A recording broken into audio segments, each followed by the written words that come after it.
2021 കേന്ദ്ര നിയമമന്ത്രിയായിട്ടുള്ള കിരൺ റിജിജു ഒരു ബില്ല് കൊണ്ടുവന്നിരുന്നു. അതായത് വോട്ടർ ഐ ഡി ആധാർ കാർഡുമായിട്ട് ലിങ്ക് ചെയ്യാനായിട്ട്.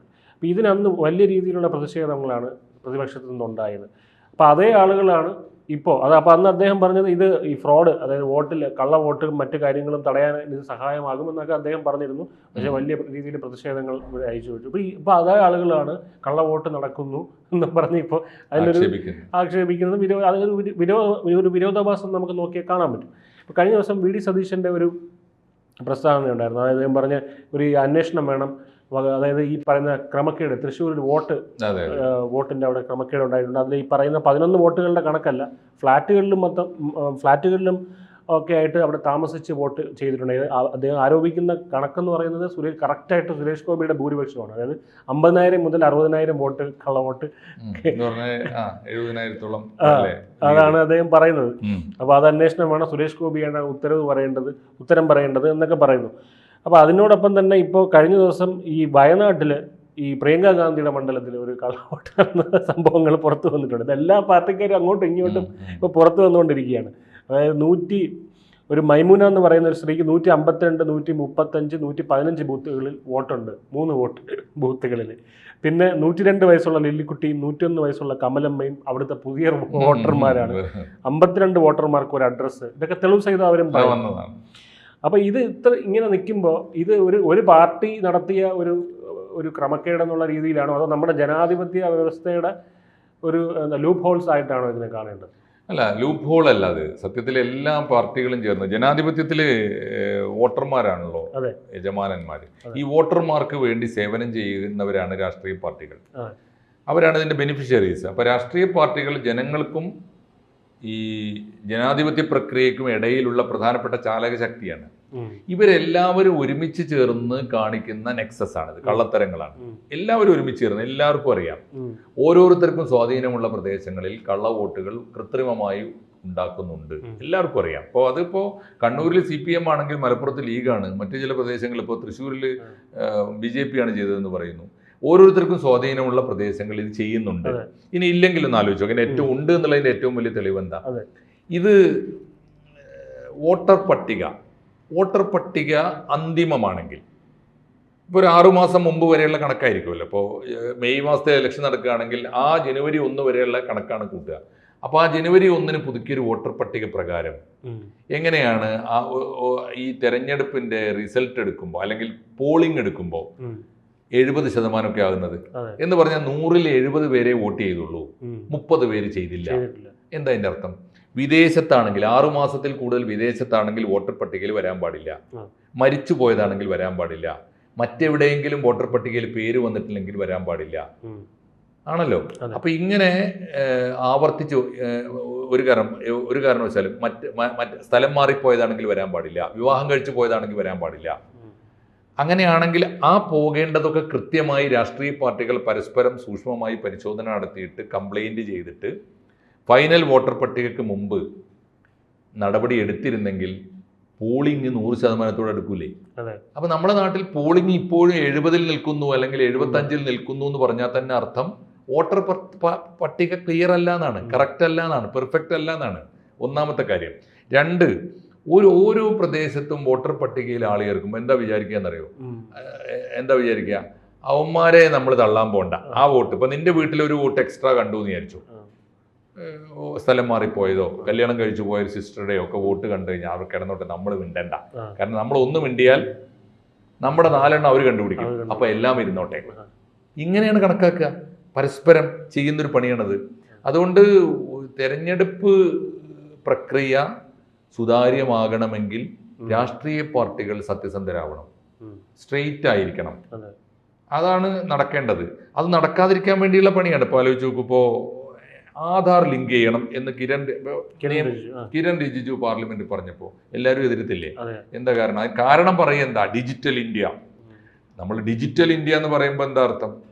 ഇന്ത്യയിലെ എല്ലാ വോട്ടർക്കും ഏറ്റവും ചുരുങ്ങിയത് ഏറ്റവും നമ്മുടെ തൊട്ടടുത്തുള്ള അക്ഷയ സെന്ററിലെങ്കിലും പോയിട്ട് വോട്ട് ചേർക്കാനുള്ള സൗകര്യം ഉണ്ട് എന്നുള്ള അർത്ഥം ഉണ്ടല്ലോ. അങ്ങനെയാണെങ്കിൽ അവരുടെ വോട്ടർ പട്ടിക ആധാറുമായിട്ട് ലിങ്ക് ചെയ്താൽ വോട്ടിംഗ് സ്ലിപ്പ് ആധാറുമായിട്ട് ലിങ്ക് ചെയ്താൽ ആ കാർഡ് നമ്മൾ വെച്ചു കൊടുത്താലോ നമ്മുടെ കൈ വെച്ചാലേ നമ്മുടെ മാത്രം കൈ വെച്ചാലേ വോട്ട് ചെയ്യാൻ പറ്റുള്ളൂ. അപ്പോൾ ഡിജിറ്റൽ ഇന്ത്യ നമ്മൾ രാജ്യം മുഴുവൻ വലിയ വലിയ ആഘോഷമായിട്ട് പറഞ്ഞു നടക്കുകയും ഏറ്റവും അടിസ്ഥാന ജനാധിപത്യ പ്രക്രിയയിൽ ഡിജിറ്റലൈസ് ചെയ്യാൻ പാടില്ല, ആധാർ ലിങ്ക് ചെയ്യാൻ ബാക്കി എല്ലാത്തിനും വേണം. നമുക്ക് പെൻഷൻ കിട്ടണമെങ്കിൽ വേണം, നമുക്ക് ലോൺ കിട്ടണമെങ്കിൽ വേണം, അരി കിട്ടണമെങ്കിൽ വേണം, മണ്ണെണ്ണ കിട്ടണമെങ്കിൽ വേണം, എല്ലാത്തിനും വേണം. ഇതിനൊക്കെ വോട്ടർ പട്ടിക വേണം. നമുക്കിപ്പോൾ ഒരു നാട്ടിൽ നിന്ന് വേറെ നാട്ടിലേക്ക് യാത്ര ചെയ്യണമെങ്കിൽ വേണം, അറിയാലോ, സെക്യൂരിറ്റി ചെക്കിങ്ങിന് വേണം, എല്ലാത്തിനും ഈ എമിഗ്രേഷന് വേണം, ഒക്കെ വേണം. പക്ഷേ നമ്മുടെ വോട്ടിങ്ങിന് മാത്രം അത് പാടില്ല എന്ന് പറയുന്നതിൻ്റെ താല്പര്യം എന്താ? അതിന് പറയുന്ന താല്പര്യം എന്താണെന്ന് വെച്ചാൽ പാവപ്പെട്ടവൻ്റെ ഇന്ത്യയാണ്, മഹാഭൂരിപക്ഷത്തിനും ഇപ്പോഴും മൊബൈൽ ഫോൺ എന്താണെന്ന് അറിയില്ല. അങ്ങനെയാണെങ്കിൽ പിന്നെ എന്തിനാ നമ്മൾ ഡിജിറ്റൽ ഇന്ത്യ എന്ന് പറഞ്ഞ് ഇങ്ങനെ ബോസ്റ്റ് ചെയ്തുകൊണ്ട് തള്ളിക്കൊണ്ടിരിക്കുന്നതിനാ? അല്ല, അതിൽ ആധാറുമായിട്ട് ലിങ്ക് ചെയ്യുന്നതും തമ്മിൽ എന്താണ്? ഒരു ബന്ധവുമില്ല. എന്തിനാണ് ഇവർ തടസ്സം പറയുന്നത്? ആധാർ ലിങ്ക് ചെയ്താൽ എന്താ കുഴപ്പം എന്താണെന്നറിയോ? ഓരോരുത്തരുടെയും കള്ളത്തരം പുറത്തു വരും. ഇപ്പോൾ പരസ്പരമുള്ള വാശി കൊണ്ടും വൈരാഗ്യം കൊണ്ടുമാണല്ലോ കുറച്ചെങ്കിലും പുറത്തു വന്നത്. അതിപ്പോൾ എന്തൊക്കെ പറഞ്ഞാലും രാഹുൽ ഗാന്ധി അക്കാര്യത്തിൽ ചെയ്തൊരു വർക്കിനെ നമുക്ക് അപ്രീഷിയേറ്റ് ചെയ്യാതിരിക്കാൻ പറ്റില്ല. രാഹുൽ ഗാന്ധിയെ നമ്മൾ എന്ത് കുറ്റം അവിടെ ഇലക്ഷൻ കമ്മീഷൻ, രാഹുൽ ഗാന്ധിയുടെ ആരോപണം ഇലക്ഷൻ കമ്മീഷൻ ആണ് ഇത് നടത്തുന്നത് എന്നുള്ള അതിനെ എങ്ങനെ പറയാൻ പറ്റുമോ? ഇലക്ഷൻ കമ്മീഷനാണ് നടത്തുന്നതെന്ന് പറഞ്ഞുകൂടാ. പക്ഷേ ഇലക്ഷൻ കമ്മീഷൻ ഇതിൽ വേണ്ടത്ര ജാഗ്രത കാണിക്കുന്നില്ല. അപ്പോൾ തീർച്ചയാണ് ഇപ്പോൾ സ്വാഭാവികമായിട്ടും ഇപ്പോൾ സുരേഷ് ഗോപി താമസിക്കുന്ന വീട്ടിൽ അതുപോലെ നിയമവിരുദ്ധാണത്രേ. സുരേഷ് ഗോപി അവിടെ 1 മാസം മറ്റേ വാടകയ്ക്ക് താമസിച്ചിട്ടുള്ളൂ. ഏറ്റവും ചുരുങ്ങിയത് 6 മാസം തുടർച്ചയായിട്ട് താമസിച്ച വീടിനെ വോട്ടവകാശം കൊടുക്കാൻ പാടുള്ളൂ. അതൊക്കെ ഇപ്പോൾ സുരേഷ് ഗോപി പഴയൊരു ഡേറ്റ് ഇട്ട് സുരേഷ് ഗോപിയുടെ പേരിൽ ആരെങ്കിലും പാർട്ടിക്കാർ അപേക്ഷ കൊണ്ട് കൊടുത്താൽ ഇലക്ഷൻ കമ്മീഷൻ കണ്ണടച്ച് കളയും.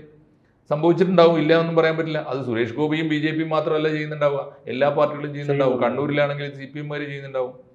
ഞാൻ പറയുന്നത് അങ്ങനെ വരുമ്പോൾ ഈ ഏർപ്പാട് ഇലക്ഷൻ കമ്മീഷനെ കുറ്റം പറയുന്നതിൽ അർത്ഥമുണ്ടോ എന്ന് വെച്ചാൽ ഇലക്ഷൻ കമ്മീഷൻ TN ശേഷനെ പോലെ ഒരാൾ ഇലക്ഷൻ കമ്മീഷണർ ആണെങ്കിൽ അപ്പോൾ അറിയാമായിരുന്നു ഇതൊക്കെ ചെയ്യണമെന്ന് വെച്ചാൽ.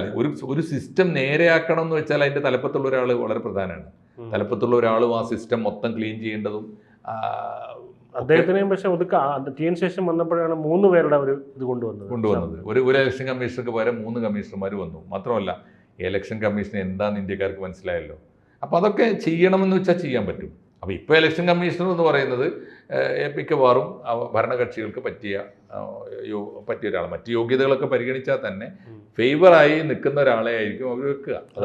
അതാണ് അതിൻ്റെ പ്രധാനം. അത് സ്റ്റേറ്റിലാണെങ്കിലും അങ്ങനെ ആയിരിക്കും ഉണ്ടാവുക. അപ്പോൾ ഇതിൽ ഇനി ഒരു കാര്യം, ഒന്നുകിൽ രണ്ടിലൊന്ന് നമ്മൾ തീരുമാനിക്കണം. വികസിത രാജ്യങ്ങളൊന്നും ഇപ്പോഴും വോട്ടിംഗ് മെഷീൻ ഉപയോഗിക്കുന്നില്ല. എന്താ കാര്യം എന്ന് വെച്ചാൽ അതിൽ ഇപ്പരം, കാരണം അവർക്കറിയാം മനുഷ്യൻ ചെയ്യുന്നതിനേക്കാൾ കൃത്രിമം ചെയ്യാൻ പറ്റിയതാണ് മനുഷ്യൻ ഉണ്ടാക്കുന്ന യന്ത്രങ്ങൾ.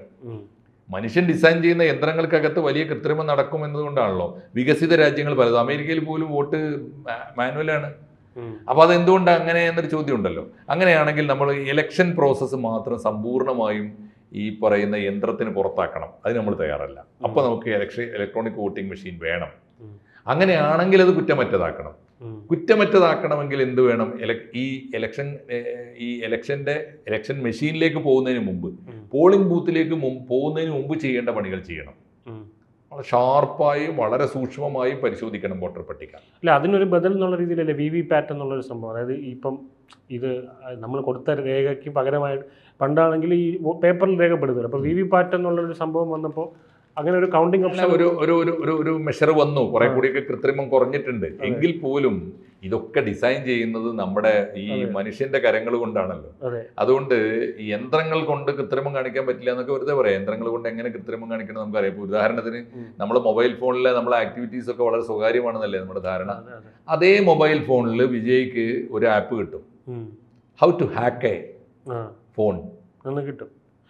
How to hack an account എന്ന് നിനക്ക് നമ്മൾ കാശ് കൊടുത്ത മൊബൈൽ ഫോണിൽ തന്നെ അങ്ങനെ കിട്ടും. പക്ഷേ ഇത് ഇന്റർനെറ്റുമായിട്ട് കണക്ഷൻ ഇല്ലാത്ത ഒരു എക്യുപ്മെന്റ് ആണ്. അപ്പോൾ നമ്മൾ കാൽക്കുലേറ്റർ എന്നൊക്കെ പറയുന്ന പോലെ. അപ്പോൾ അതിലെങ്ങനെ ഹാക്ക് ചെയ്യും എന്നുള്ള അത്, കാരണം ഒരുപാട് വിദഗ്ധർ തന്നെ പറഞ്ഞിട്ടുണ്ട് അങ്ങനെ ഒരു ഹാക്കിംഗ് പോസിബിൾ അല്ല എന്നുള്ളത്. അല്ല, അത് രണ്ടും ഉണ്ട്. ഇത് ആളുകൾ വളരെ ഡെമോൺസ്ട്രേറ്റ് ചെയ്ത് കാണിക്കുന്നതും ഞാൻ കണ്ടിട്ടുണ്ട്.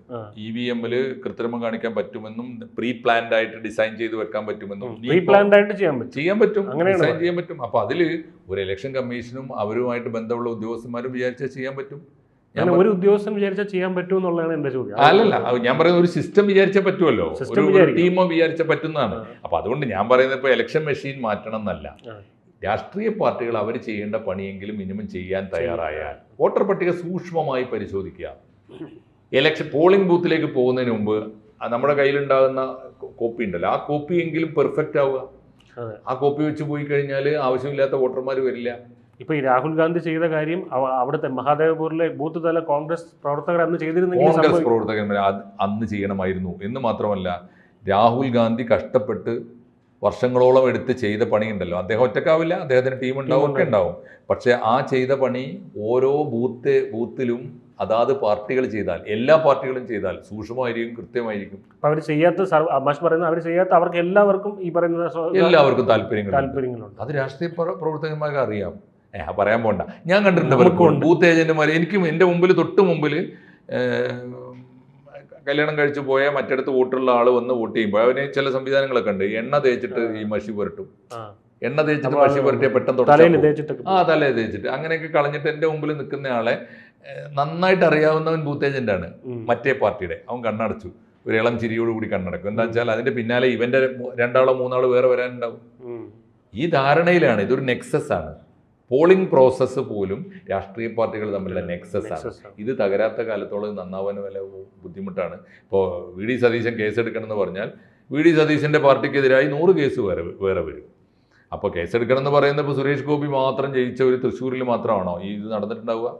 വേറെ എവിടെയൊക്കെ നടന്നിട്ടുണ്ടാവും? അതൊക്കെ നടപ്പാക്കാനുള്ള ഒരു കറക്ഷൻ പ്രോസസ്സാണ് നടക്കേണ്ടത്. സിസ്റ്റം കറക്റ്റ് ചെയ്യാനുള്ള പ്രോസസ്സാണ് നടക്കേണ്ടത്. ജനാധിപത്യത്തിന് അപമാനകരമാണ് ഇപ്പോൾ ഈ കേട്ടുകൊണ്ടിരിക്കുന്ന വാർത്തകൾ. ദേശീയ തലത്തിലായാലും ബീഹാറിലായാലും വയനാട്ടിലായാലും തൃശ്ശൂരിലായാലും ഒക്കെ.